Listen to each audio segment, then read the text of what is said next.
ನಮಸ್ಕಾರ ವೀಕ್ಷಕರೇ. ಇದು ರಿಷಬ್ ಶೆಟ್ಟಿಯವರ ವೈಯಕ್ತಿಕ ಜೀವನದಲ್ಲಿ ಆದ ಕೆಲವೊಂದಷ್ಟು ಕಹಿ ಘಟನೆಗಳ ಬಗ್ಗೆ. ದೈವವೊಂದು ನಿನ್ನ ಜೀವನದಲ್ಲಿ ಹೀಗೀಗಾಗ್ತಿದೆ, ಹೀಗೆ ಮಾಡಬೇಕು ಅಂತ ಅಂದ್ಕೊಂಡಿದ್ದಾರೆ, ಆ ದುಷ್ಟರಿಂದ ನೀನು ಬಹಳ ಎಚ್ಚರಿಕೆಯಿಂದ ಇರಬೇಕು ಅಂತ ಹೇಳಿರುವ ಲೈವ್ ವಿಡಿಯೋ ಆಗಿದೆ.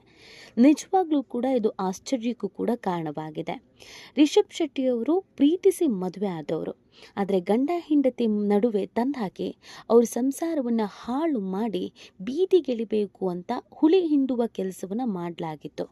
ಸಂಸಾರದಲ್ಲಿ ಸಾಕಷ್ಟು ಡಿಸ್ಟರ್ಬ್ ಆಗಿದ್ದ ಕಾರಣಕ್ಕೋ ಅಥವಾ ಜೀವನದಲ್ಲಿ ಸಾಕಷ್ಟು ರೀತಿಯಾದಂಥ ಅಪಾಯಗಳು ಎದುರಾದ ಕಾರಣಕ್ಕೋ ರಿಷಬ್ ಶೆಟ್ಟಿಯವರು ನೇರವಾಗಿ ದೈವದ ಮೊರೆ ಹೋಗಿದ್ದಾರೆ. ದೈವ ರಿಷಬ್ ಶೆಟ್ಟಿಯವರ ಜೀವನದಲ್ಲಿ ಏನಾಗ್ತಾ ಇದೆ, ಯಾರು ಏನೇನು ಪ್ರಯತ್ನ ಮಾಡ್ತಿದ್ದಾರೆ ಅನ್ನೋದ್ರ ಬಗ್ಗೆ ವಿವರವಾಗಿ ಹೇಳಲಾಗಿದೆ. ಹಾಗಿದ್ರೆ ರಿಷಬ್ ಶೆಟ್ಟಿ ಜೀವನದಲ್ಲಾದಂಥ ಅಡೆತಡೆಗಳು ಏನು, ದೈವ ರಿಷಬ್ ಶೆಟ್ಟಿಗೆ ಕೊಟ್ಟಂಥ ಸಂದೇಶ ಮತ್ತು ಅಭಯ ಏನು, ಇದೆಲ್ಲವನ್ನ ಈ ವಿಡಿಯೋದಲ್ಲಿ ಹೇಳ್ತಾ ಹೋಗ್ತೀವಿ. ಆದರೆ ಇಲ್ಲಿವರೆಗೂ ನಿಮ್ಮ ಮೆಗಾ ಸುದ್ದಿಯನ್ನು ಸಬ್ಸ್ಕ್ರೈಬ್ ಮಾಡಿಲ್ಲ ಅಂದರೆ ಈಗಲೇ ಸಬ್ಸ್ಕ್ರೈಬ್ ಮಾಡಿ, ಹೆಚ್ಚಿನ ಮಾಹಿತಿಗಾಗಿ ಬೆಲ್ ಐಕಾನ್ ಪ್ರೆಸ್ ಮಾಡೋದನ್ನು ಮರೆಯಬೇಡಿ. ಎಸ್, ರಿಷಬ್ ಶೆಟ್ಟಿ ಈ ಹಿಂದೆ ಅನೇಕ ಸಿನಿಮಾಗಳನ್ನು ಮಾಡಿದ್ರೂ ಕೂಡ ಕಾಂತಾರ ಅನ್ನುವಂಥ ಸೂಪರ್ ಸಿನಿಮಾವನ್ನು ಕೊಟ್ಟ ನಂತರ ಪ್ಯಾನ್ ಇಂಡಿಯಾ ಸ್ಟಾರ್ ಆಗಿಬಿಟ್ರು. ಈಗಂತೂ ರಿಷಬ್ ಶೆಟ್ಟಿಯನ್ನು ಹಿಡಿಯೋದಕ್ಕೆ ಸಾಧ್ಯನೇ ಆಗ್ತಾ ಇಲ್ಲ, ಅಷ್ಟರ ಮಟ್ಟಿಗೆ ಬೆಳೆದಿದ್ದಾರೆ ರಿಷಬ್ ಶೆಟ್ಟಿ. ರಿಷಬ್ ಶೆಟ್ಟಿ ಪ್ರತಿ ಬಾರಿಯೂ ಕೂಡ ಯಾವುದೇ ಕೆಲಸ ಕಾರ್ಯವನ್ನು ಮಾಡಬೇಕಾದ್ರೂ ದೇವರ ಮೊರೆ ಹೋಗೋದು ತೀರಾ ಕಾಮನ್. ಅಂದರೆ ಯಾವುದಾದ್ರೂ ಒಂದು ಸಿನಿಮಾ ಮಾಡುವಂಥ ಸಂದರ್ಭದಲ್ಲಿ ಅಥವಾ ಅವರ ವೈಯಕ್ತಿಕ ಜೀವನದ ವಿಚಾರದ ಸಂದರ್ಭದಲ್ಲಿ ಪಂಜರಲ್ಲಿ ದೈವದ ಮೊರೆ ಹೋಗ್ತಾರೆ. ಎಲ್ರಿಗೂ ಗೊತ್ತಿರೋ ಹಾಗೆ ಕಾಂತಾರ ಸಿನಿಮಾ ನೋಡಿದವರಿಗೆ ಪಂಜರಲ್ಲಿ ದೈವ ಯಾವುದು, ಹಾಗೆಯೇ ಮಂಗಳೂರಿನಲ್ಲಿ ಯಾವ ರೀತಿಯಾಗಿ ದೈವದ ಆಚರಣೆಯನ್ನು ಮಾಡ್ತಾರೆ, ಆ ದೇವರ ಶಕ್ತಿ ಏನು, ಕೊರಗಜ್ಜ ಅಂದರೆ ಯಾರು, ಇದೆಲ್ಲವೂ ಆಲ್ಮೋಸ್ಟ್ ಎಲ್ರಿಗೂ ಗೊತ್ತಾಗಿದೆ. ಗೊತ್ತಿಲ್ಲ ಅಂತ ಹೇಳಿದ್ರೆ ನೀವು ಕಾಂತಾರ ಸಿನಿಮಾವನ್ನು ನೋಡಿದವರಿಗೆ ಅಲ್ಲಿ ಬರುವಂಥ ಸನ್ನಿವೇಶಗಳನ್ನು ನೆನಪಿಸಿಕೊಂಡ್ರೆ ಸಾಕು, ಮೈ ಜುಮ್ ಅಂತ ಅನ್ನತ್ತೆ.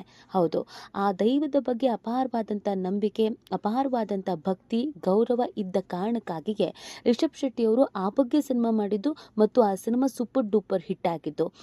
ಸ್ಯಾಂಡಲ್ವುಡ್ನಲ್ಲಿ ಅವಕಾಶಕ್ಕಾಗಿ ಅಲಿತಾ ಇದ್ದಂಥ ರಿಷಬ್ ಶೆಟ್ಟಿ ಒಂದು ಕಾಂತಾರ ಸಿನಿಮಾ ಮಾಡಿದ ಮೇಲೆ ಅವರು ಹಿಂದೆ ತಿರುಗಿ ನೋಡಲೇ ಇಲ್ಲ.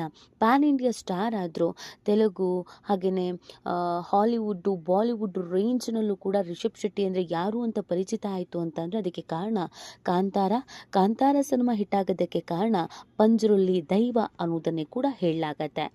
ಮಂಗಳೂರು ಭಾಗದಲ್ಲಿ, ದಕ್ಷಿಣ ಕರ್ನಾಟಕದ ಭಾಗದಲ್ಲಿ ಒಂದು ನಂಬಿಕೆ ಇದೆ, ಅಲ್ಲಿನ ದೈವ ಏನಾದರೂ ನುಡಿತು ಅಂತಂದರೆ ಅದು ಸತ್ಯವಾಗಿರತ್ತೆ ಮತ್ತು ಆ ನುಡಿ ಯಾವಾಗಲೂ ನಮ್ಮ ಮೇಲೆ ಪರಿಣಾಮವನ್ನು ಬೀರುತ್ತೆ ಅಂತ.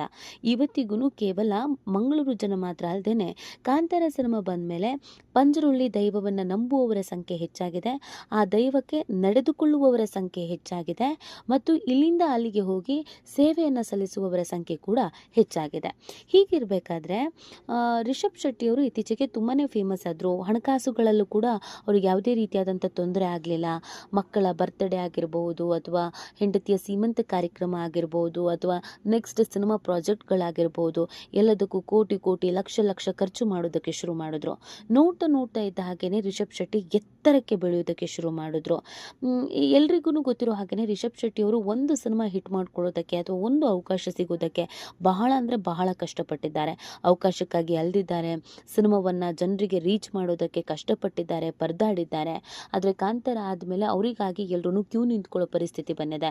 ನಮಗೊಂದು ಕಾಲ್ ಶೀಟ್ ಕೊಡಿ, ನಮಗೊಂದು ಅವಕಾಶ ಕೊಡಿ ಅಂತ.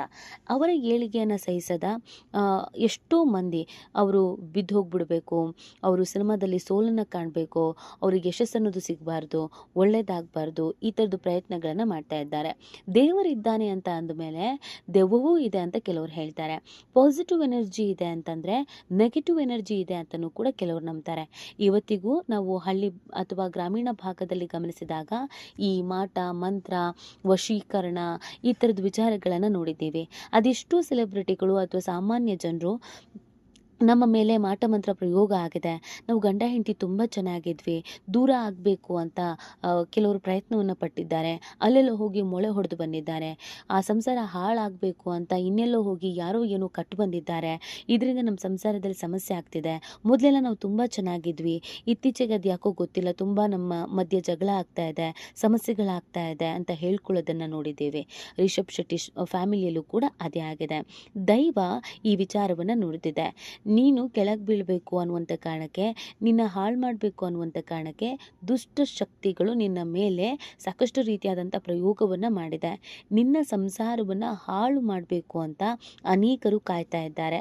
ಆದರೆ ನಿನ್ನ ಸಂಸಾರವನ್ನು ಅಥವಾ ನಿನ್ನ ಯಶಸ್ಸನ್ನು, ನಿನ್ನ ಕೆಲಸವನ್ನು ಕಾಪಾಡುವಂಥ ಕೆಲಸವನ್ನು ನಾನು ಮಾಡ್ತೀನಿ. ನಿನ್ನ ಹಿಂದೆ ಯಾವಾಗಲೂ ನಾನು ಇದ್ದೇ ಇರ್ತೀನಿ.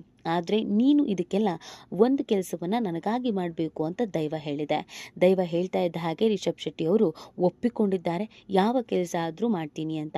ಆ ಸಂದರ್ಭದಲ್ಲಿ ದೈವ ನೀನು 3 ತಿಂಗಳ ಕಾಲ ನನ್ನ ಸೇವೆಯನ್ನು ಮಾಡಬೇಕು ಅಂತ ಹೇಳಿದೆ. ಅಲ್ಲಿ ಯಾವ ರೀತಿಯಾದಂಥ ಸೇವೆ ಅನ್ನೋದನ್ನು ಉಲ್ಲೇಖಿಸಿಲ್ಲ. ನಾನಾ ರೀತಿಯಾದಂಥ ಸೇವೆಗಳು ಇರುತ್ತೆ.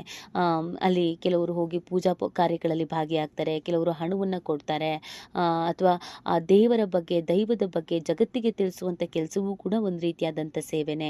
ಈ ಸೇವೆ ಬಗ್ಗೆ ದೈವ ನೋಡ್ತಿದ್ಯೋ ಏನೋ ಗೊತ್ತಿಲ್ಲ. ಆದರೆ ರಿಷಬ್ ಶೆಟ್ಟಿ ಅವರು ದೈವದ ಮೊರೆ ಹೋಗೋದಕ್ಕೆ ಕಾರಣ ತಮ್ಮ ವೈಯಕ್ತಿಕ ಜೀವನದಲ್ಲಿ ಒಂದಷ್ಟು ಬದಲಾವಣೆ ಆಗ್ತಾ ಇದೆ ಅನ್ನೋದು ಸ್ವತಃ ಅವರಿಗೆ ಅರಿವಾದಂಥ ಕಾರಣಕ್ಕಾಗಿ ಇದೆಲ್ಲದಕ್ಕೂ ಒಂದು ಪರಿಹಾರ ಬೇಕು ಅಂತ ದೈವದ ಮೊರೆ ಹೋಗಿದ್ದು. ಪ್ರೀತಿಸಿ ಮದುವೆ ಆದಂಥ ಜೋಡಿ ತುಂಬ ಚೆನ್ನಾಗಿದ್ದಾರೆ ಲೈಫ್ನಲ್ಲಿ. ಆದರೆ ಅವರಿಬ್ಬರು ದೂರ ಆಗಬೇಕು ಅಥವಾ ಇನ್ನೇನೋ ಸಮಸ್ಯೆ ಆಗಬೇಕು, ಅವಘಡಗಳು ನಡಿಬೇಕು, ಗಂಡ ಹೆಂಡತಿ ಒಟ್ಟಿಗೆ ಇರಬಾರ್ದು, ಈ ಥರದ್ದೆಲ್ಲವನ್ನ ಯಾವುದು ಕೆಟ್ಟ ಕಣ್ಣುಗಳು ನೋಡಿದ್ದು ಮತ್ತು ದೂರ ಮಾಡಬೇಕು ಅಂತ ಪ್ರಯತ್ನ ಪಟ್ಟಿದ್ದು ನಿಜವಾಗ್ಲೂ ನಾಚಿಕೆಗೇಡಿನ ಸಂಗತಿ. ರಿಷಬ್ ಶೆಟ್ಟಿ ಅವರಿಗೆ ವೈಯಕ್ತಿಕ ವಿಚಾರದಲ್ಲೂ ಕೂಡ, ಅಂದರೆ ಹೆಂಡತಿನೂ ಒಳ್ಳೆಯವರೇ, ಇಬ್ಬರು ಮಕ್ಕಳಿದ್ದಾರೆ, ಒಂದು ಗಂಡು ಒಂದು ಹೆಣ್ಣು, ಮತ್ತು ಅವರ ವೈಯಕ್ತಿಕ ಜೀವನದ ಜೊತೆಗೆ ವೃತ್ತಿ ಜೀವನ ನೋಡೋದಾದರೆ ಇಲ್ಲೂ ಕೂಡ ಬ್ಯಾಕ್ ಟು ಬ್ಯಾಕ್ ಹಿಟ್ ಸಿನಿಮಾಗಳು, ಹೆಸರು ಇದೆಲ್ಲ ಸಿಗ್ತಾ ಇರೋದ್ರಿಂದ ಅವರ ಟೋಟಲ್ ಯಶಸ್ಸನ್ನು ಸಹಿಸದವ್ರು ಯಾರು ಇಂಥ ಕೆಟ್ಟ ಕೆಲಸಕ್ಕೆ ಕೈ ಹಾಕಿದ್ದಾರೆ ಅನ್ನೋದನ್ನು ಹೇಳಲಾಗ್ತಿದೆ. ಕೆಲವರು ಇದನ್ನು ನಂಬ್ತಾ ಇದ್ದಾರೆ, ಕೆಲವರು ಇದನ್ನು ನಂಬ್ತಾ ಇಲ್ಲ. ನಂಬಿಕೆ ಅನ್ನೋದು ಅವರವರ ವೈಯಕ್ತಿಕ ವಿಚಾರಕ್ಕೆ ಸಂಬಂಧಪಟ್ಟಿದ್ದು. ಆದರೆ ರಿಷಬ್ ಶೆಟ್ಟಿ ಅವರು ಇದೆಲ್ಲ ವಿಚಾರವನ್ನು ತೀರಾ ಪರ್ಸ್ನಲ್ ಆಗಿ ತೆಗೆದುಕೊಂಡಿದ್ದಾರೆ. ಈ ಬಗ್ಗೆ ನಿಮ್ಗೇನು ಅನ್ಸುತ್ತೆ? ದೈವ ಲೀಲೆ ಮತ್ತು ರಿಷಬ್ ಶೆಟ್ಟಿ ಅವರ ಇವತ್ತಿನ ಈ ಯಶಸ್ಸಿಗೆ ಆ ದೈವವೇ ಕಾರಣ? ಈ ಬಗ್ಗೆ ನೀವು ಕೂಡ ಕಮೆಂಟ್ ಮಾಡಿ ನಿಮ್ಮ ಅನಿಸಿಕೆ ಮತ್ತು ಅಭಿಪ್ರಾಯವನ್ನು ತಿಳಿಸಬಹುದು.